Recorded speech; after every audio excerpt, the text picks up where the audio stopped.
To have you this morning. Thanks so much for joining us. Oh, thank you for having me. First, characterize the situation. Most people don't realize how hard it is for certain areas of this country to actually get fresh produce. Absolutely, absolutely. And they're called food deserts. And you'll see that there's neglect. Empty storefronts, deteriorating streets. City Councilor Vanessa Hall-Harper is trying to change that, and she's starting with people's basic needs. One of my major issues or concerns is food security or the lack thereof. Her hope is to bring quality, nutritious food options to an area of Tulsa that really doesn't have any. We don't have fresh fruits and vegetables and meat. Many people, she says, go to dollar stores to get the night's dinner. We have a proliferation of discount dollar stores in North Tulsa in particular.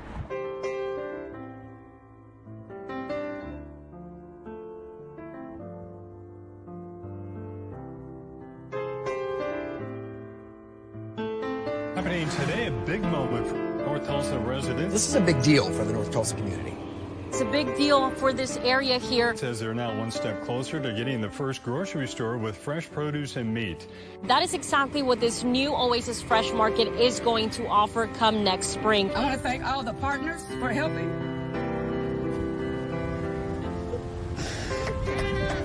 Raw emotions from District 1 Councilor Vanessa Hall-Harper as she announces the groundbreaking of the new grocery store for North Tulsa.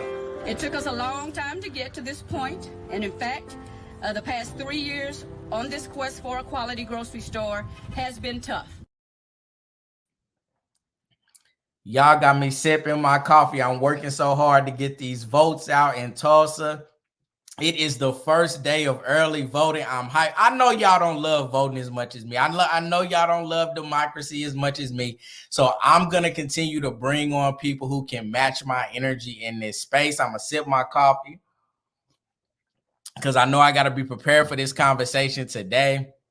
I'm bringing on Councilwoman from District 1, Vanessa Hall-Harper. This is the Unbought and Unbossed forum. I had to be on my game today. I had to sip my coffee. Councilwoman Hall-Harper, how are you doing this evening? I am well. I am blessed and so happy to be here. Thank you. I hear that. I hear that. I'm excited. Listen, I'll never forget.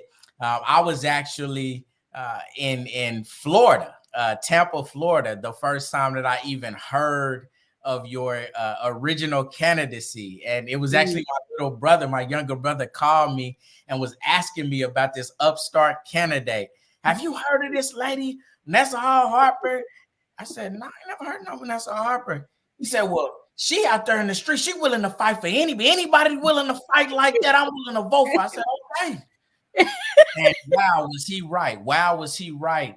It has been so many now years, it seems like, watching you in those council chambers, fighting, sometimes having to fight your allies to tell us, sit down, hold on, give me some time, let me work on some things. Certainly fighting the powers that be, but always fighting for the North Tulsa community, the District 1 community you represent. I believe it's over 44,000 residents. And I know I've had many conversations with you about, well, Councilwoman, don't you want to go to the state capitol, or don't you want to be the next Cori Bush? And you always shut me down and say, no, I like what I'm doing right here.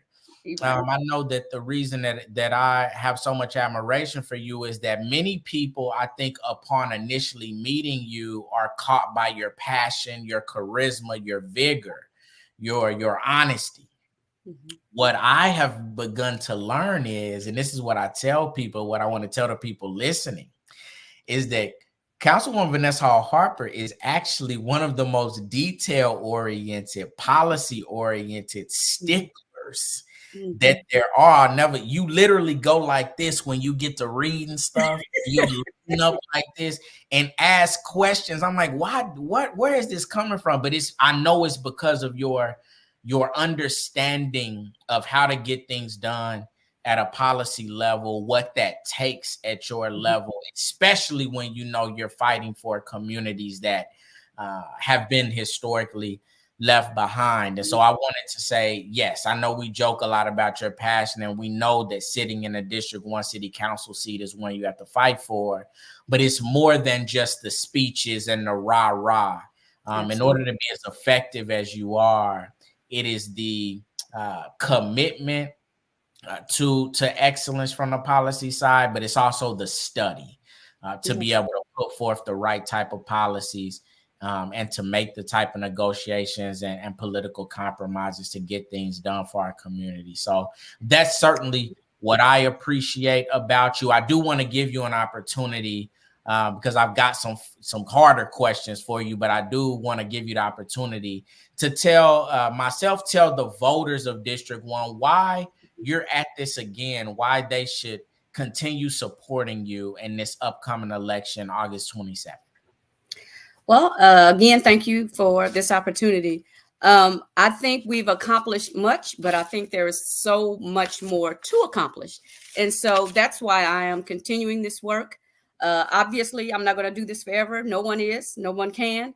But while I'm here, I want to be able to say I gave 100%, that I started something, that we started something as a community, and that we were able to accomplish things. These things, and the only thing that matters is are we improving quality of life at the end of the day? Whatever the issue, whatever the space, are we improving quality of life? And that's what I just want. If I had, what would my claim to fame be? Would be that would, we can't solve all of the problems or the ills of society, but what we did, we made impact. And so that's all I ever want to accomplish. I hear that. What would you say in your years do you feel like is your greatest accomplishment? What are you most proud of right now in this moment? I would have to say, because it is a continuing, ongoing battle, but that is the issue of food security, or lack thereof, certainly not only in Tulsa, but throughout the nation. And so I think I didn't realize, and no one really ever does, when you're working, you're trying to do something in your space, in your community, but I didn't realize the impact that it would really have nationally. And so I still hear and get calls and requests about the same issues, right? And we know that. I'm a student of history. I teach government, and the reality is, no matter what community you go in, particularly majority Black community in this country, the ills of the concerns are the same. The divestment and the disenfranchisement are the same.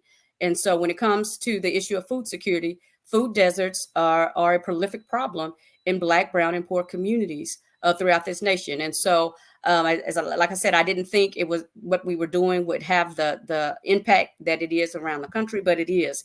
And people are addressing it in similar ways. They're stopping the proliferation of these dollar stores. There's actually been national stories where some of the dollar chains have decided to close stores, which is a good thing if they're in food deserts, so that there's an opportunity not only to bring healthy food options, but Black ownership. That is something that's important to me as well. We need to own and produce in our own communities, as opposed to just having national store chains who make decisions based solely on the numbers, as opposed to what the needs are in the community. So I think I would have to say I'm proud of that and the work that is being done at Oasis Fresh Market with AJ Johnson, because it is more than just a place to buy food. It is a place for shelter. It is a place to meet so many needs and to access resources that people need. And so I think that is the model. certainly that's been successful here and will be a successful model in other Black, brown, and poor communities throughout the country. And we're working on it. We're getting calls from Arkansas and Omaha and New Orleans and Chicago looking to duplicate. And so we want to partner with that. We don't want to just say, hey, here's the blueprint. We want to be in those spaces too, so we can have that national impact. You know, I really appreciate that. And I'm actually going to bring on one of your city councilors that I know has worked with you from early on. I know sometimes you agree, sometimes you disagree. You all are always trying to compromise based on your own, not your own interest, but the interest of your constituents. I think that, you know, it's one thing for one of your constituents to speak to how you work, but I did want to bring on Councilwoman Lori Dector Wright, who has been on the council and been experiencing a lot of these battles in her own right, to speak to what her experience has been with you as a partner in trying to move Tulsa forward. Welcome, Councilwoman Lori Dector Wright. Thank you for taking a few minutes to speak to us. If you don't mind, introduce to the folks what you represent, and if you could, where you stand on Councilwoman Vanessa Hall-Harper in terms of her work on the council with you all these years. Well, good evening. Thanks for inviting me. I'm Lori Dector Wright. I represent Southeast Tulsa, District 7. And so Councilor Hall-Harper is Northwest District 1. We are probably 45 minutes apart from my front door to her front door because we're a 201 square mile city. But she and I have just collaborated and cooperated to move Tulsa forward in so many ways. She does have to compromise, and sometimes we don't agree, and we don't spend time focusing on the places we don't agree. We say, where can we build from the needs of the people? And I would just say, I think Councilor Hall-Harper is a fighter and she comes across tough, but nobody cares more than her about the community. She is so compassionate. She wants to educate people in the process and empower people. And she does that with us on the council as well. She is a policy nerd. And we know that we can turn to her when she comes in with a proposal. There's stacks of paper, there's reports, there's data driving these decisions. She doesn't just come in with, oh, I have this idea. And it's really refreshing to work with someone who is taking this work so seriously. We only have 2-year terms, so we do not let off the gas. Nothing is a foregone conclusion, certainly not how I got to office. And, you know, these local races can come down to a number of votes. In 2022, I was the incumbent chairwoman of the council and came 9 short in the August and had to run to November. So we don't take these for granted. Working families right now are taking kids back to school, you know, just trying to stay in the hustle, and they have to remember to make time to either vote early right now, tomorrow, Saturday, or in their polling place on Tuesday.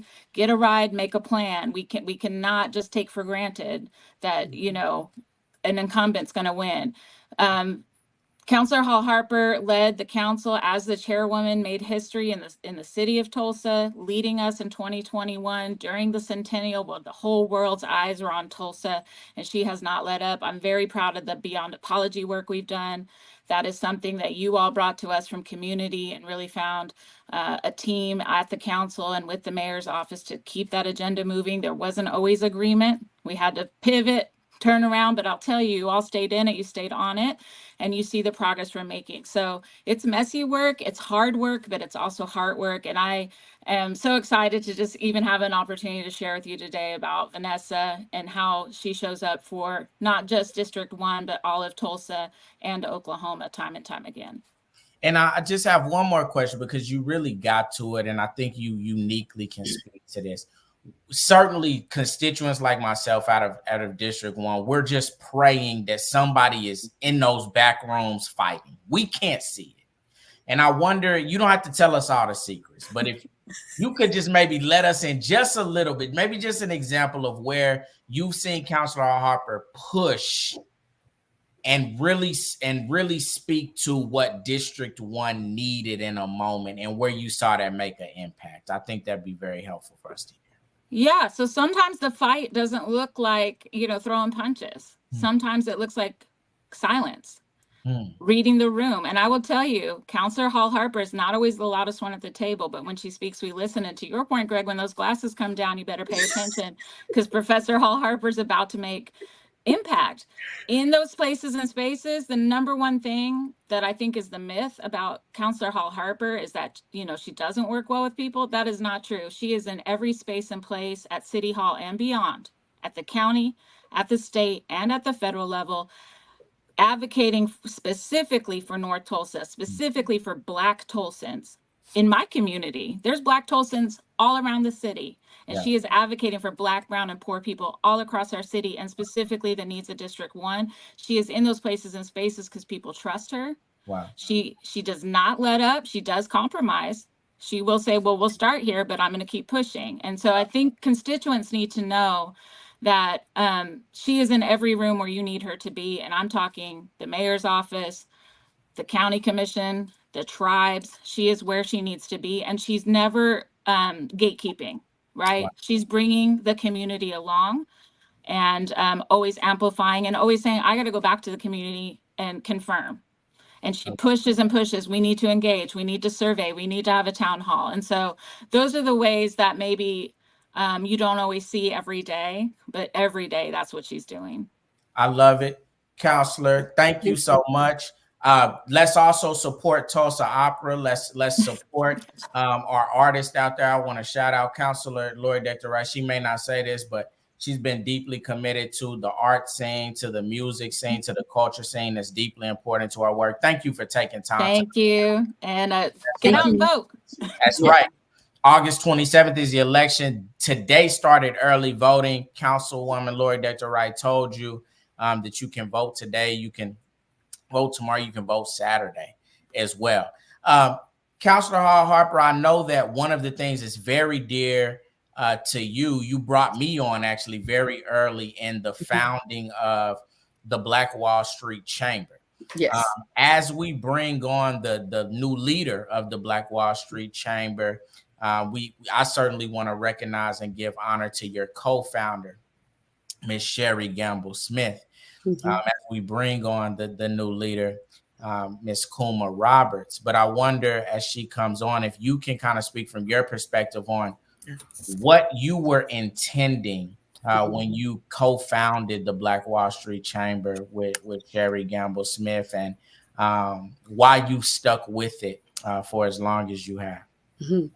Yes, I believe in what I saw growing up. We had strong Black ran institutions in our community, and I saw that begin to deteriorate over time. And so that's one of the things I wanted to stand up, are our Black institutions, and certainly went in open-minded, open-hearted to work with the institutions that were still present, even though it seemed like in name only, to build from within and to reestablish as opposed to starting over. But unfortunately, that didn't work out too well. And so we had to create a new chamber, and not necessarily one to compete, but one to exist and to serve the needs of the Black business community.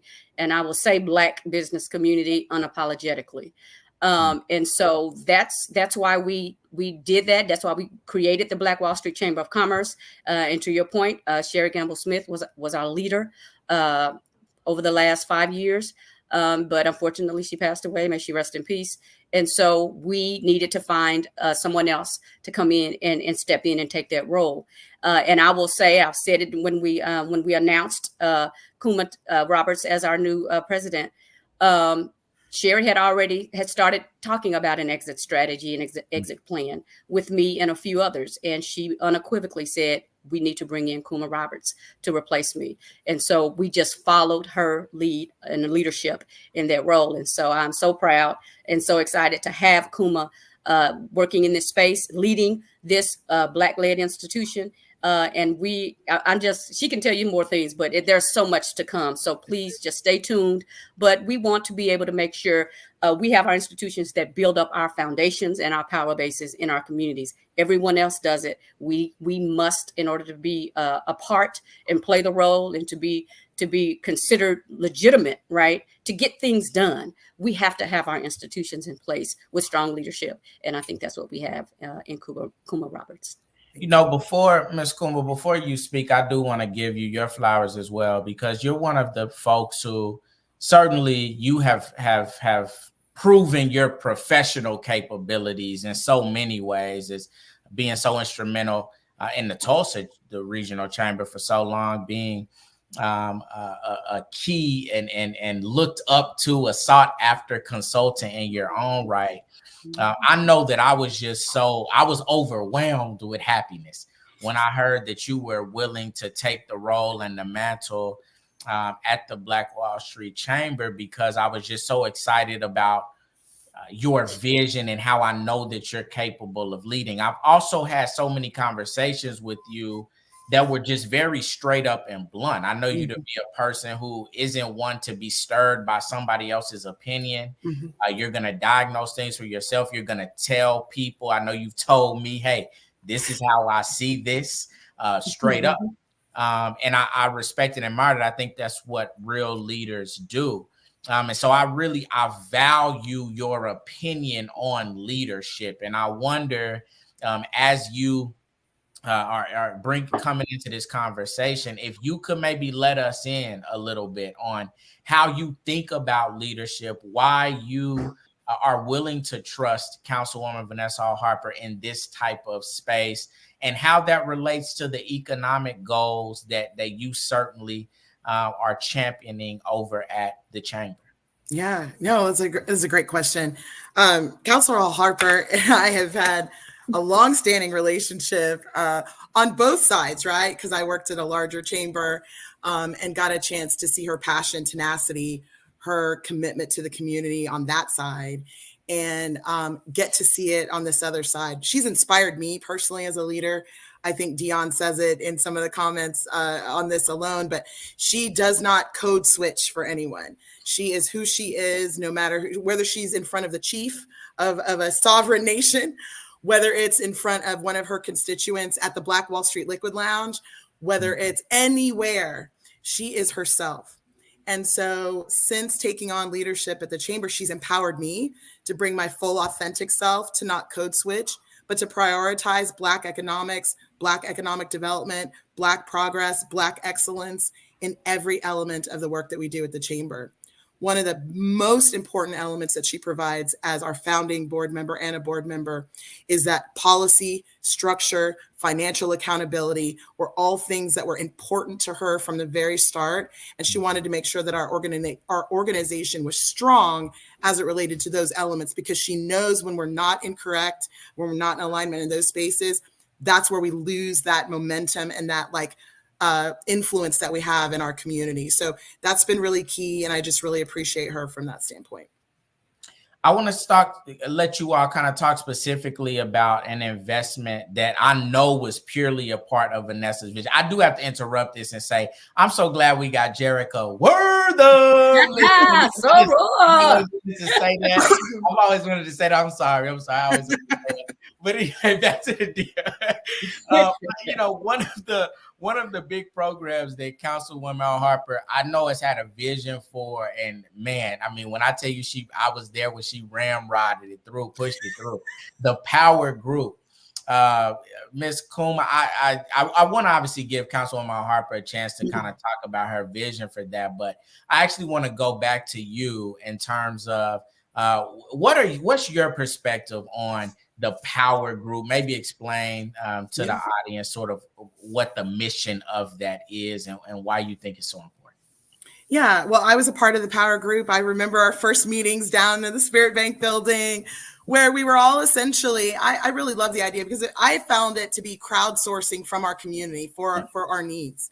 And so the idea that you could give $10, $20, $50, $100 a month to a fund in order to create opportunity and dollars for our community.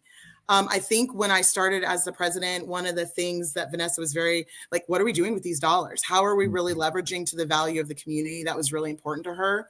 So we've talked a lot about is that buying land in order to kind of return land back to our community, our people, because we know we don't own a ton of land? Is it microloans for business owners, people who want to start business? How do we begin to create that, get some matching funds? So the Power Group is really a group. We want to continue to raise funds for that. We have roughly about $25K that we have crowdsourced from our community in North Tulsa District 1. And we're looking for the right way to leverage those dollars for benefit of our community. And so that's something that we're always on the lookout for.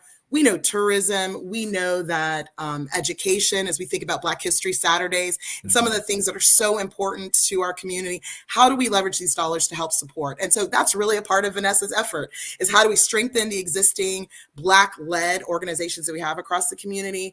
And then how do we best create value for those that are actually living in the district and in our community? Black, brown, everyone who's underrepresented in particular. I love it. Counselor, anything to add there before we let Kuma go? No, that's it. Thank you so much for being here. Thank you for your support. You. Absolutely. Love you. Y'all have a good day. Love seeing you, Greg. So that was Ms. Kuma Roberts, again, head of the Black Wall Street Chamber, co-founded by Counselor Hall-Harper as well. The Power Group, founded by Counselor Hall-Harper as well. And let's stick on this economic theme. You know, organizations and institutions are certainly critically important when you're talking about having a foundation, you all, to growth. I do want to take a little bit of time to educate here. Certainly when we're talking about investing and building up the Black dollar again, yes, it takes brilliant entrepreneurs, but it also takes institutions that can stabilize, that can provide supportive funding, that can provide a foundation to allow for those seeds of entrepreneurship and creativity to grow, right? So actually, we've heard from an institution. I actually want to bring on one of Tulsa's great business owners and entrepreneurs now, and bring on Miss Tracy Gibbs. Now, it's hard to talk District 1 Tulsa and not bring on family. I promise. I'm not trying to make this too much of a family affair, but it is what it is. So cousin, I'm glad to have you on. I'm glad to have you on. You know, you are so connected to this community from an economic standpoint, but also you can also speak to the historical piece of this. So many of us are connected deeply to Greenwood, whether we have an ancestor that helped build it or we grew up down the street, what have you. And I know in your case, it's all the way around. Having an ancestor and then yourself investing, not just in North Tulsa, but I'm talking about you invest deep in North Tulsa. And so I want to give you opportunity to first talk about what it is that you do, how you are positioned in North Tulsa, and then if you would, how Councilwoman Vanessa Hall-Harper has been a partner in some of your goals in terms of economic development for this community. First and foremost, cousin, it's so good seeing your face. I'm so happy to be here, and as well as yours, Councilwoman Vanessa Harper. I'm so glad to be here. Just a little history, of course. Our grandmother, Ernestine Gibbs, she was a race massacre survivor that lived to share her story. She was 17 years old when the event occurred, so she was well aware of the horrific event. She was one of the very first survivors that came forward in 1999 and said, hey, we got to get this story out. We have to tell our story. So we honor her tenacity. She went off to graduate from Booker T. Washington, and then went to Langston and graduated from Langston, became an educator, and then began to sew back into her community, teaching little young Black boys and girls regarding the need and necessity of being educated. And then her and her husband started their own business. They had several shopping centers and malls, which is one of the shopping centers that we currently own today. And our focus and our goal is the community and rebuilding that community. And so working next to my councilwoman has been literally amazing. And there's for a lot of reasons.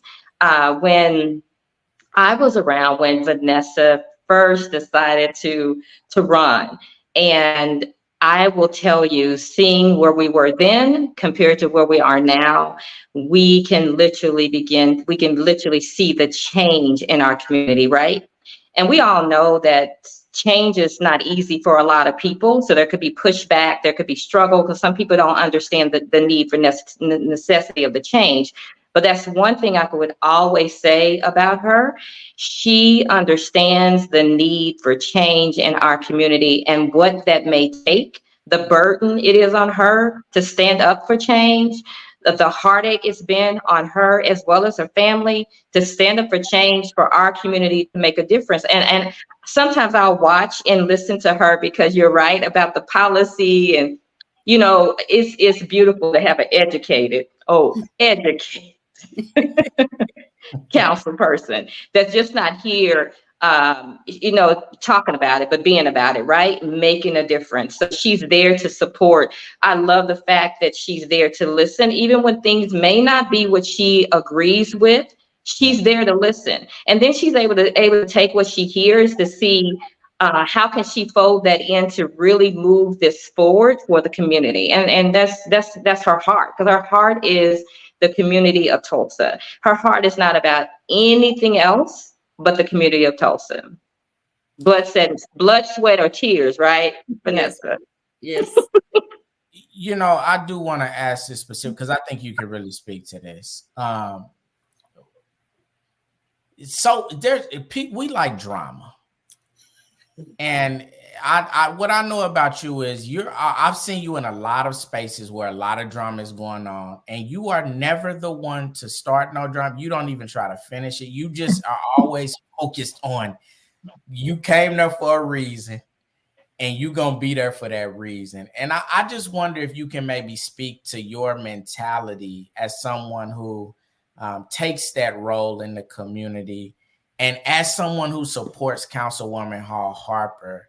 Like how can you speak to us a little bit of what you see as important in a leader, and particularly for District 1, and how you think about these things? I think we could really learn something from that. Well, thank you for giving me those kudos. I appreciate that. I think the biggest thing is, if I may say this, is knowing that it's bigger than you. And that's something that I would say regarding Councilwoman Harper. I mean, when you go into a space, when you go into a room, no matter what it is or what the policy, what the issue is, it could be stray dogs in our community.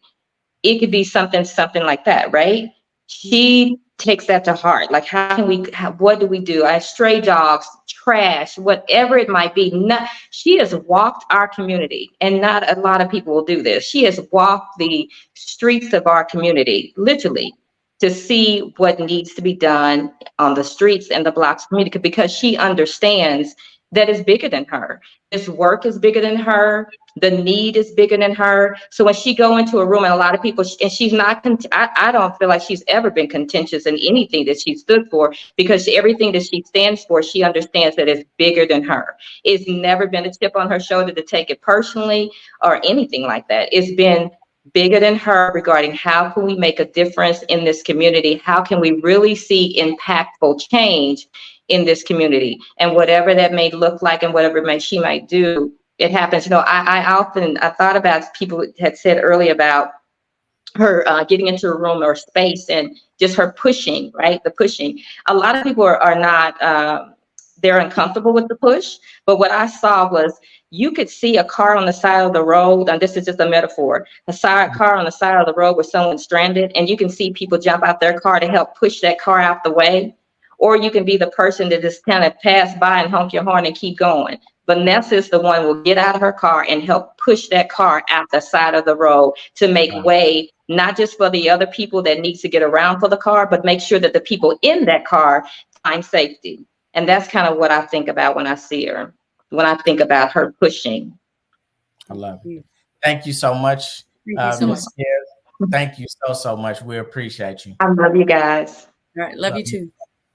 So, Councilwoman, as we get to the end here, listen. You talked about the grocery store. We talked about the economic side of things for District 1. Certainly,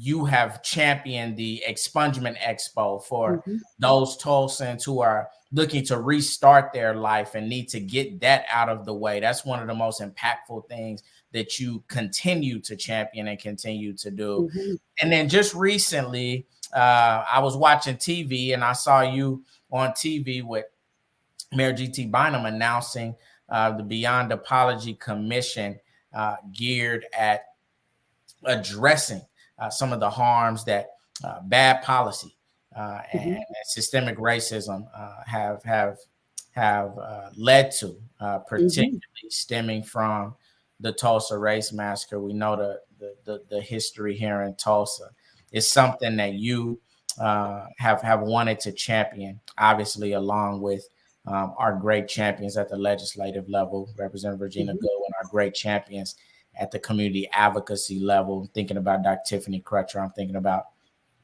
Attorney Demario Solomon Simmons and Justice Greenwood work, and so on and so forth. But this particular is your lane, the policy lane, the Beyond Apology lane. I want to give you, before we sign off here, opportunity to maybe talk about that project and what you are hoping for from it. I also know there is opportunity for community to get involved. So why don't you speak to that? Absolutely. Yeah, it is a work and it's an ongoing work. There are many people, as you mentioned, who are working in this space. And so certainly giving honor and respect to them, in particular, Justice for Greenwood and all of the work that they have done, led by Attorney Demario Solomon Simmons, as well as the justice involved work that the Terrence Crutcher Foundation has done, led by Dr. Tiffany Crutcher. And so there is what I consider an overall objective, but there are also spaces that we all work in. And so no one should be unaware of the Justice for Greenwood and the lawsuit on behalf of not only the survivors, but also the community that's been ongoing. But running alongside that, parallel to that, is also the policy work or the community side of work that also needs to be done. And so I'm not a lawyer. I don't step in the courtrooms and strategize and tell people how to do that piece. I support as much as I possibly can in my role. But on the policy side, fortunately, and I'm thankful for all of the work, not only here, but nationally, that is being done in the reparations and reparative justice work. And so I am very thankful for people like Robin Ruth Simmons, who was an alderman in Evanston, Illinois, who on the record is the first city that actually have not only just asked for, demanded, but implemented a reparations plan in her community. And so there are over 75 cities, and that number is growing, that is doing reparative work. And so what I'm excited about is that we have best practices. I am one that comes from a public health background, and what we do is we don't have to reinvent the wheel. If there is someone or some organization or some community that is doing it and doing it well, hey, you don't have to make it up, just duplicate those best practices. And so starting in 2021, during the centennial, we as a city council, we wanted to do something and just not let this 100-year centennial opportunity pass us by. And so we passed a resolution saying that not only we acknowledge and apologize, because the city council of Tulsa had never done that. We want to do that, but we want to go beyond just that apology. And we want to do more. And what does it actually look like today? And what can we truly accomplish from a policy level? And so, as you know, the Beyond Apology was a Beyond Apology community conversation process was led by you and in your firm of Standpipe Hill Strategies. And it was so professionally and so well done and impressive to everyone, even the council and the mayor, for that matter. And we held those community-led conversations. And we have a plan to start, right? And not to discredit all the other work that has been done in the past, because we actually incorporated that when we talked about the Tulsa Race Riot report, when it was still called a riot. And we pulled all that information in for today. And not much has changed. We know we are demanding or wanting to see the same things because the same issues persist. And so fortunately, there was one primary recommendation that came out of that, and that was to create a commission, like so many other cities, again, throughout this nation are doing. And so fortunately, the mayor read the report in detail, and he said, yes, I want to follow up and actually implement the number one priority or recommendation from that report in that process, which was to create a commission. And so we're looking forward to sitting the commission and then working with the community mainly, and most importantly, I will say the Justice for Greenwood program. They have done so much work, so much background work, and it only makes sense to ask them to come and take the lead on continuing to lead the community as they've been doing in this effort. And so I look forward to that collaboration so that because as of the world really, and certainly the rest of the community, we are not the first commission to be established. We are late to the game, if you really want to know. Right. As it relates to that. But everyone is still looking for Tulsa, right? They're still looking to Tulsa to see if we're doing it right. I get calls all the time of people that have already, communities that have already started these commissions, but they want to say, but we want to do the beyond apology process. And I'm saying, okay, you need to call Greg Roberts in order to do that.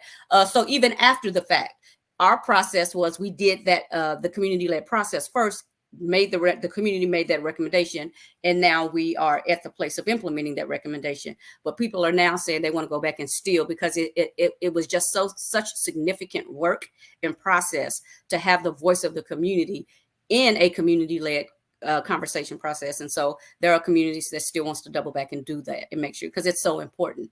And so again, I just want to thank you for your leadership in that, in your strategic mind, in putting forth a plan that I think it's going to be duplicated throughout the country as it relates to reparative justice and reparative work. Well, I want to leave us, and thank you, Councilwoman Harper, for your work. I'm glad that we got to speak to today. I want to leave you all with this. I certainly support Councilor Hall-Harper. I would encourage you all to do the same. I want to tell you, it's not about agreeing with her. I personally, she knows this. I think you need to put the elected official in there that you can negotiate with, that you can argue with, that you can push, that who's going to fight for you, but also be honest with you. And so if you're on the fence or you're wondering, why do I support someone like Councilor Harper? It's because you understand her professionalism. It's because you understand that she knows how to get things done in this office. And you understand, as she's clearly demonstrated, and the speakers today have clearly demonstrated, that she does have a bias, and it's a bias towards District 1. So it's not about agreeing with her all the time. It's about respecting the work that she has put in. It's about knowing that you can go with a difference of opinion. You can go with an argument, and she's going to listen to that.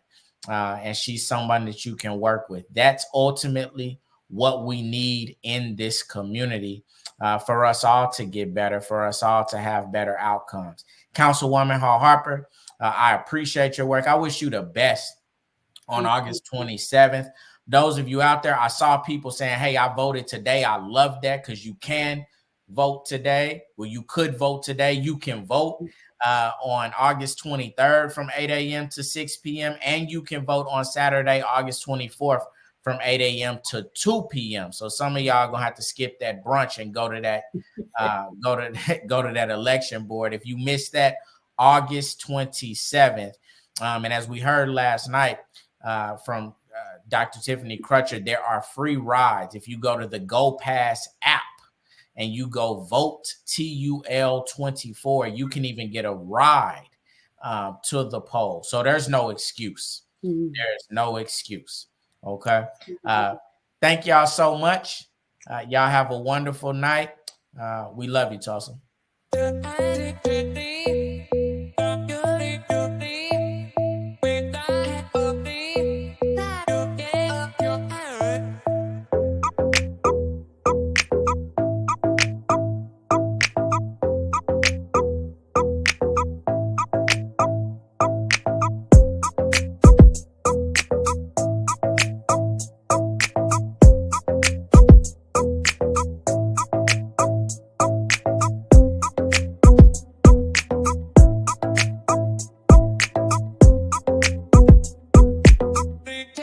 Your ear.